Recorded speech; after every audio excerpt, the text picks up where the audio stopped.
Hello everyone, I hope you're having a wonderful day. I know I am here because it's my first video of 2023 in my greenhouse. I think it's +5 today outside, so it's a beautiful, almost seems like spring outside, so I thought why not make this video in the greenhouse instead of my dining room. So the mess will be contained to my greenhouse, so that's wonderful, don't have to clean up as much. So today I'm gonna do this video about winter sowing. It's a method that a lot of gardeners that I follow on YouTube, on social media, explore every year, or do every year I would say. It's a really nice method because it makes you use like recyclables, and it doesn't take spaces. So for people that doesn't have the proper setup to start growing inside, that's the perfect method. Cheap method as well, because seeds obviously are cheaper than plants. So it's something that I want to try. I've personally never tried it, but I know people around the area that have tried it a lot of times, and a lot of gardeners, as I said on social media, do it every year. So we'll see what happens. There's a lot of Facebook groups that are for that. They're called winter sowing.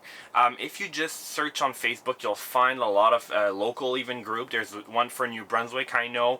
So it's something that, like I said, a lot of people uses. I've been introduced to it, I would say maybe 2-3 years ago. And yeah, I've been wanting to try it since then, but I thought this year will be the perfect opportunity. So today I'm going to show you how I'm going to make it. There's different ways you can go with it, which I'll show you. And so we'll go right into it. So first of all, you need some type of container that will act like a little greenhouse for your seed. So what I'm going to be using today, and that's the most common, is a water jug.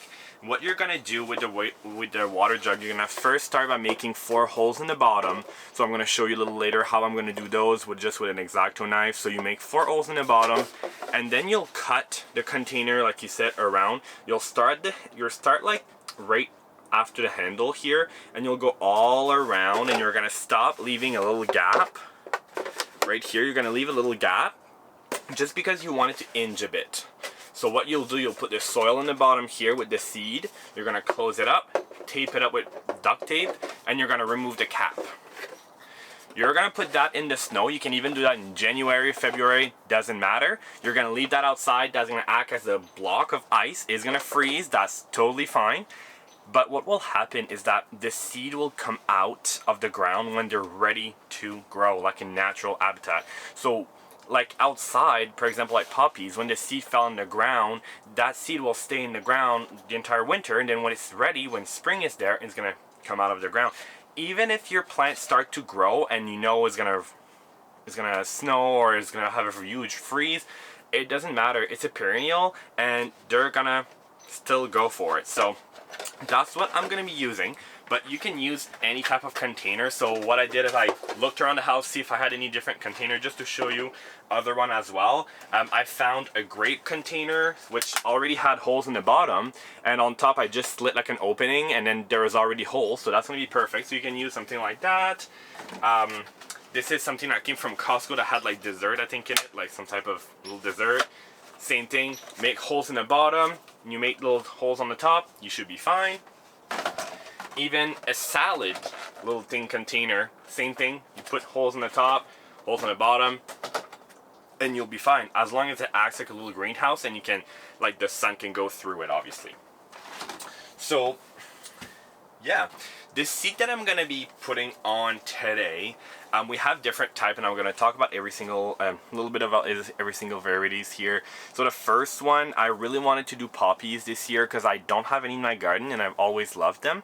So the first one will be an Iceland poppy. It's a perennial here in our area. I'm not sure if it's zooming on it, but it's a perennial in our area. And one thing that's really important for this, you can't just plant any plant in it, because if you plant like tomatoes or peppers, those are really like heat loving plant. So those will not thrive in a winter sowing method, but I've seen people that did it, so maybe something we can try sometimes. But the one I'm going to be trying today are some that are hardy to here, to my area. I'm zone 5B. So you always want to check. So for example, in this corner here, it will tell you that it's a perennial. So you'll want to read behind of the you're going to read behind the package, and you're going to see either if it's perennial or the seed needs a cold stratification. That will tell you that you can winter sow. Also, if you Google winter sowing, you're gonna find lists of plants that you can actually winter sow. So that will be a good thing too. And on those Facebook group, there's a lot of like Google document that opens, and they tell you step by step too on how to winter sow and the best methods and little tips and tricks. So going back to what I'm growing, so this is the first one that I'm gonna put. So poppy, they're Iceland poppies, a mixed, really beautiful colors. Second one is something that I wanted to try for a long time as well, milkweed. They're known to attract monarch butterflies, and you know, we've all known that monarch are kind of like they're that species that you'll want to get more of them. So yeah, so we'll try that. So milkweed, that's my second one. Never tried them, can't wait to put them in my garden. And then I have just regular poppies. That one is Oriental Scarlet. So just regular poppies. They're red and black. Rudbeckia. I have Goldstrom. I think I have another package here that's better to show. Just give me a second. Yeah, right here. So Goldstrom, Rudbeckia.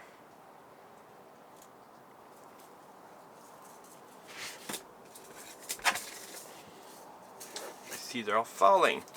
Flanders Field poppy as well. I don't know if it's zooming on it, did it? There you go. I have Sweet William. I've never grown that before, and I was at a cache and I just saw it and I found they were cute, so I was like, they're biennial, so we'll try them. We'll see what they look like. And then we have Lamb's Ear. Lamb's Ear is one of my favorite because it's so good. It grows so well outside, and the leaves are all like little furry, so that's why they call it Lamb's Ear, I guess. So Lamb's Ear. You can see here the flower. We don't usually grow them for the flower. We grow them for the leaves usually. So I cut the flowers, to be honest, but whatever. All of our choices. And this one here is lupin. Lupin we can see all around town. I just wanted to try them because I guess they're really nice to winter sow. So lupins grows on the side of highways. They're kind of sometimes they can grow a lot. So I was like, whatever, I'll try it out. So lupins, I'll weed it out if ever they become too big. We have Gloria Daisy. I really love the color of that one. So I was like, yeah, I want to try those one. And then I have the last one, which is artichoke. I've never grown artichoke, and I'm not aware of anyone that I know that grew artichoke before, but I really wanted to try it because a lot of gardeners that I follow online grew them. Just the foliage is so beautiful. So even if I don't have an artichoke, I don't care. I'm just gonna grow it for the foliage. So it's gonna be really exciting. So what I'm gonna do today, I'm gonna grow different ways because my greenhouse is technically not a greenhouse. It's more of a cold frame, which means that it's not heated during the winter. A greenhouse is heated 24 hours a day and all season. This one here, like I said, it's not heated during the winter time, so it's more considered as like a cold frame. So what I will do, I'm gonna plant some in my jugs here outside. I'm gonna plant some in my greenhouse. I brought like a little tray here, so I'll plant in my greenhouse, and I will also plant some inside under grow light just to see the difference between the three of them. I think it's gonna be a cool experience. I'm gonna update you on my Instagram and Facebook page, and I'll also update you with a video here showing you the progress. So you'll always want to make sure that your seeds are well watered, I would say. In areas where we don't get a lot of precipitation, you will want to add moisture every week, I would say, or when you see that the soil is getting dry, especially after a windstorm or if we have a lot of winds. But here in New Brunswick, where I am anyway, in Moncton, we get so much snow, rain, I don't think I'm going to have to water them, but I bought a sprayer specifically for that, if ever. Especially in the greenhouse here, because I know in the greenhouse there's not going to have any precipitation. So, you know, I want to make sure of that.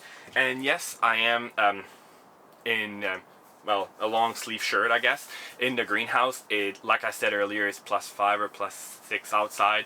But I've also turned the heater on today, so it's +20 here right now, so it's really nice. It feels like spring in here and I'm so excited. I've cleaned everything, so everything is ready in my greenhouse, so always exciting. So what I'm gonna start first is cutting all the containers, prepping all the containers, and then we'll go to the second step. So like I said, cut your container, make your holes. That's gonna be our first step.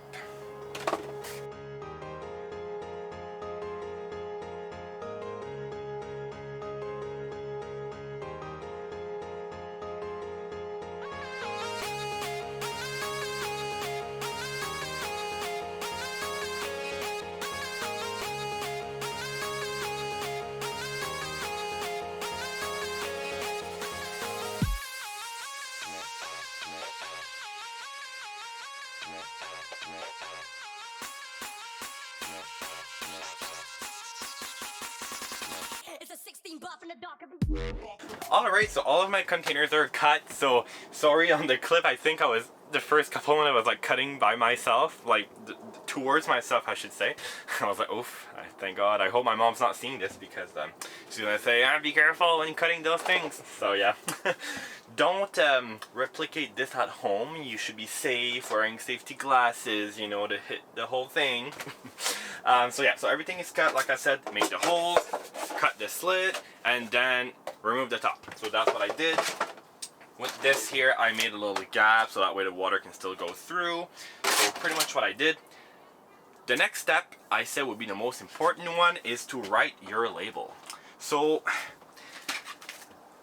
every year, like I use like a Sharpie to write my label, but I feel like they always disappear, or like I'm like, why is the writing all removed? Because obviously when you water, after a time, it's not permanent anymore. It just goes black. So there's actually markers that you can buy that are garden markers. They're UV resistant, they're water resistant, so they last way longer than the Sharpie. And I've learned that listening to different gardeners on YouTube. So there's different brand. There's the garden marker. You can buy them all on Amazon, but this is a brand that I usually recognize when I go to the store. It's Stadler, whatever how you name it. But this is what it looks like. I'm not sure if you want to zoom on it, but I can also link it in the bottom of the video here. It's actually made for like a garden marker. It's called the Lumocolor permanent garden marker. So it works amazing. I bought like 2 of them. So I've written all my labels here. So I have them all done. The one that I'm going to do inside outside, I have 3 because I'm just going to do a couple one inside. The rest will be in the greenhouse and outside. So, and what I've learned from other YouTubers as well that have done the winter sowing, as well as on the Facebook group, is that you want to write as much information as you can. So what I'll do for myself, I know they recommend 3 different markers, like placement I guess, but I'll do 2. Maybe that's a fail for me this year, but whatever, we'll see. So the first one is going to be the label. Second one will be when I put the tape on it, I'll write on the tape, because I know masking tape or like duct tape usually is good for adhering with the markers, so that's what I'll do. So first step, cutting. Second step will be to fill the container. So behind me here I have an old sink that I have filled with dirt. So the dirt that I've used is this one here, the Pro Mix potting mix, premium potting mix. You don't need actually seed starting mix for that one, because you want your seed to go right and take the nutrients. So I'm not going to use a starting mix. That's what I've read online, that like the seed starting mix is actually not good for that type. You can still use it, but it's not going to provide as much energy for the plant. So I have it all here mixed already. I'm gonna add a little bit of water because you want your soil to be pre-moistened. So I'm gonna add a little bit of water here, and like my last video, you want your soil to be like, you can compact it and it doesn't, like, you know, you can make a ball with it but it doesn't drip. So that's what I will do for here. So I guess second step will be to fill our containers, and then we'll go to the third step.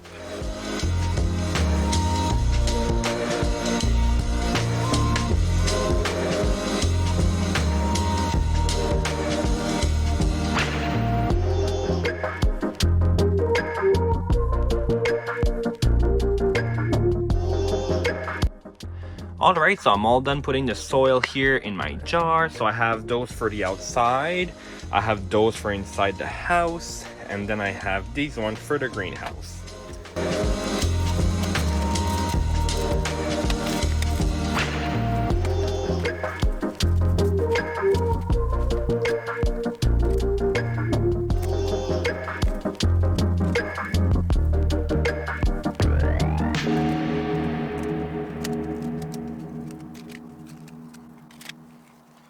Alright, so now that everything is ready, the soil has been put in the containers, we're gonna start planting, which is the fun part. So first for the artichoke, I know the package I think doesn't have a lot of seed in it. But let's see. Oh yeah, quite a bit. See, I'm gonna use every single seed that the package comes with. It's always good to read behind the instruction because certain seed will tell you they need a stratification period, which that's fine because outside they're gonna freeze and they're gonna grow, so that's good. But some need to be pre-moistened, the seed, but those one doesn't have to be. So I'm always gonna put 2 seed for the indoor one. So first I'm gonna put 2 seed here. For the greenhouse, I'm only going to put 1 each cell. Well, actually, let's do 2. This one has quite a bit of seed, so 2 each cell. And then for the winter sowing here, I'm just going to do like a couple of holes around. And I'm just going to put them in, so no stress for that one. And that you already heard me talk about it. That is called vermiculite. That helps with keeping moisture. So I'm going to put a little bit on top of everything, just to help to keep the moisture up.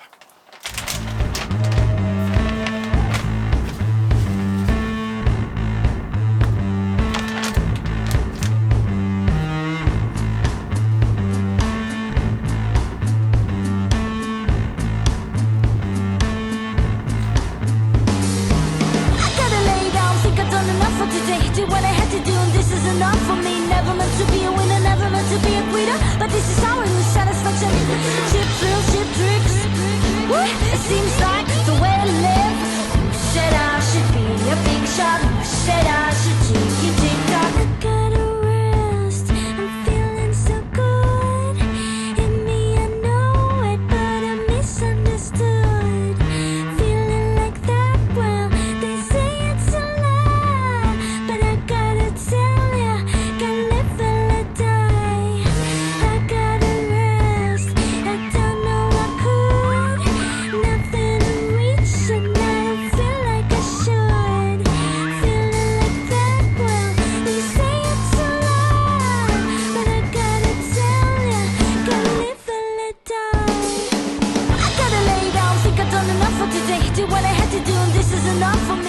Alright, so next step, which is, I would guess, step 4, I think I'm at, sorry, is going to be to water them. So what we're going to do, we're just going to introduce the seed to water. The soil is already watered, like moistened, but now we're going to water it.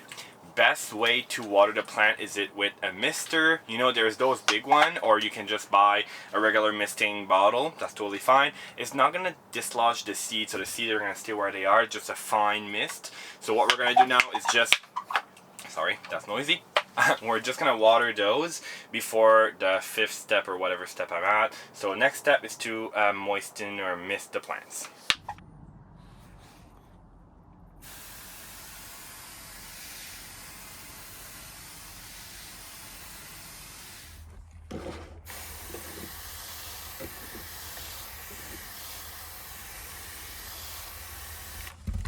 Alright, so now that they're all misted, I'm just going to talk about the benefits. I don't think I spoke about the benefits of winter sowing. So winter sowing is that the plant will start growing when the conditions are favorable for that. So when they're good for growing, they're going to grow. It's going to make it as a more robust plant, and it's already there for the element. When you plant it inside or in a greenhouse, well, when you bring it outside, you have to kind of adjust them. I can't think of the word, but like you need to bring them inside and outside at night just to make sure that they're not they're not directly to the element. Dude, I can't think of the word right now. But if you would bring them outside right away, they were not adjusted to the sun, and they're not, used to the wind and all the factors that could go, like, torrential rain or whatever. While outside, they're already going to be adjusted to that, so it's really easier. You're going to kill way less plant like that, so your loss ratio will be way better with that. So what we'll do now is put the tape around it, write the name on it, and then we'll just put them inside a greenhouse here. You'll want to put them somewhere that is that has sun throughout the day, so behind a shed, whatever the case may be. So that's why it's so cool, because you don't have to grow them inside. So people that doesn't have anywhere inside to grow plants, that's perfect for them. I recommend to use that for anyone. It's really fun to see. Well, I can't wait to see. I guess it's my first time. But yeah, that's the last step that we'll do. So I hope you like this video. I'm still gonna continue filming just a little process here, but I hope you love this video. I hope you liked it. If you liked it, give me a thumbs up, and subscribe to my channel. It will really help me. And we'll see you in the next video. And like I said, I'm gonna give you an update on the process here really shortly. Something that I forget to mention is, like I said, if ever there goes with like a big windstorm, or like you see that the top of the soil, when you see from the top, for example, like if I look on the top here and I see that it's dry, you want to water them. You want to make sure that they never dry out. And where did I put my mister? Here. What's fun with this mister is that you just need to put the trigger in it and water just a little bit, and that's perfect, like it needs to be, right? So last little things that I wanted to add.